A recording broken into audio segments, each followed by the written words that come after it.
நம்ம என்னைக்கு ஒரு பொருளோட வாங்கணும்னு போயிட்டு, அந்த ஒரு பொருளோட வந்திருக்கோம். கூட சேர்த்து ஒரு 2, 3 பொருள் வாங்கிட்டு வந்துருவோம்ல, அந்த கதை தான் இன்னைக்கு நடந்தது. ஆக்சுவலா ஒரு மாசமா நான் ஒரு தோசை கல்லு கேட்டுக்கிட்டே இருந்தேன். வாங்கியே குடுக்கல.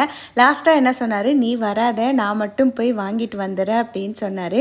"இல்ல நானும் வருவேன்" அப்படின்னு சொல்லிட்டு அடம் பிடிச்சி போனேன். அவருக்கு தெரியும், "அவள நீ என்ன வாங்கணும்னு நினைக்கிறியோ அது மட்டும் தான் வாங்கணும். எக்ஸ்ட்ரா ஃபிட்டிங்கா ஏதாவது தூக்குன அவ்வளோதான்" அப்படின்னு சொன்னாரு. ஆனா நம்ம கை சும்மா இருக்குமா? தோசை கல்லும் வாங்கினேன், கூட சேர்த்து ஒரு கடாயும். இந்த மினி இட்லி பசங்க ரொம்ப நாளாக கேட்டுகிட்டே இருந்தாங்க. ஸோ அவங்களுக்காக அந்த மினி இட்லி செட்டும் வாங்கியிருந்தேன். இந்த கடாயி எனக்கு ரொம்ப ரொம்ப பிடிச்சிருந்தது. செம்ம வெயிட்டாக இருந்தது.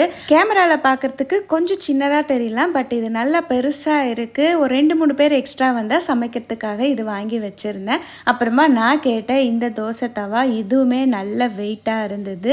அப்புறம் லிங்க்லாம் கேட்காதீங்க, இது நியர் ஷோரூமில் வாங்கினேன். இப்போ ஏதோ ஆஃபர் போனதால் இவ்வளவும் வாங்கிட்டேன்.